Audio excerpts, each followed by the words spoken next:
Bonjour, moi je suis Jérôme et je vais vous faire un petit peu une présentation de la taille des rosiers. Alors, ce qui est important, c'est les outils.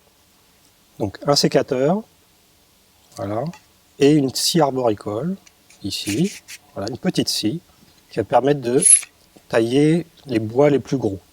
Donc moi j'ai un petit truc, regardez mes mains, quand je taille les rosiers, je porte un gant différent à chaque main.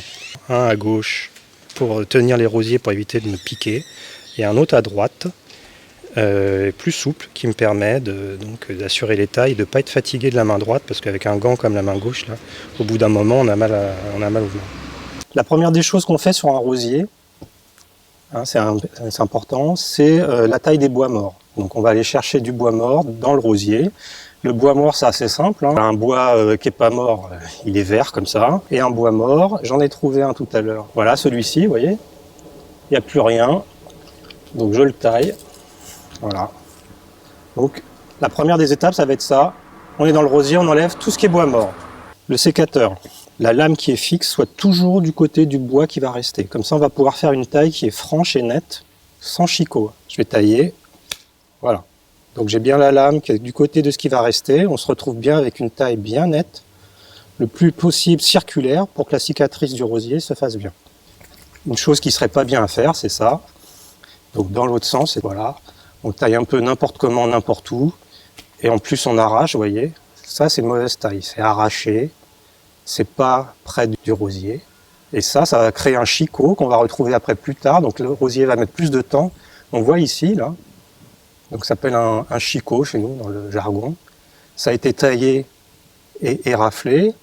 Donc le rosier a mis du temps à faire une cicatrice et il va faire du bois mort ici.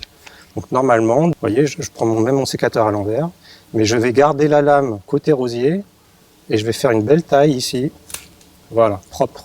Et maintenant que je vous ai expliqué comment tailler, il va savoir où tailler. Donc le bois mort c'est fait, on va imaginer que le bois mort il est fait. Maintenant on va faire l'éclaircissement de la ramure.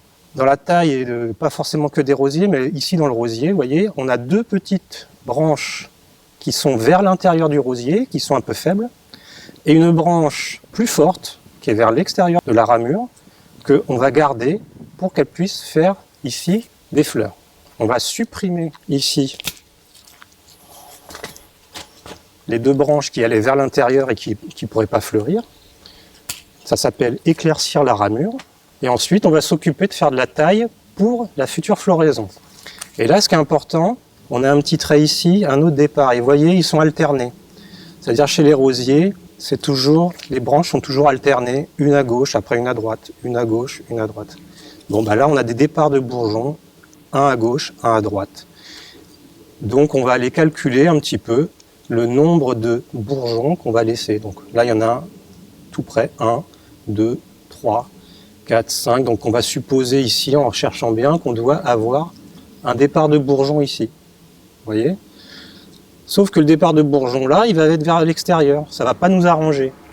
Donc nous, on va aller chercher un départ de bourgeons vers l'extérieur de la ramure. Celui-ci est très bien placé. Et on va faire notre taille ici. Ce qui fait que le rosier, lui, il va créer une nouvelle branche ici pour faire une floraison au bout. Voilà, c'est le principe de la taille du rosier. Et ben après, on applique le même principe, on part toujours du bas et on fait toujours la même réflexion.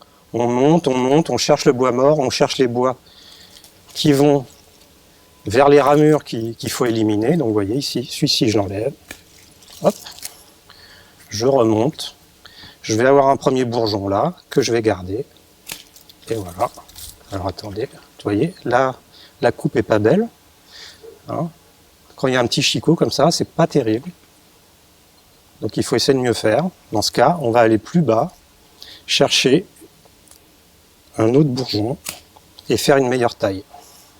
Parce que ça arrive en taillant, hein. On n'a pas tout le temps la coupe nette. Voilà, et c'est le même principe à chaque fois. On aère le rosier. Il y a beaucoup de rosiers différents. Pour des rosiers qui ne fleurissent qu'une fois dans l'année, je ne peux pas en parler, mais ceux-là, c'est un rosier qui fleurit tout le temps. Donc il y a plusieurs périodes de taille. De début mars à mi-mars, c'est une très bonne période pour tailler les rosiers. C'était Jérôme, c'était mon tuto pour la taille des rosiers pour le jour de la Terre. Merci. Le jour de la Terre à Cachan.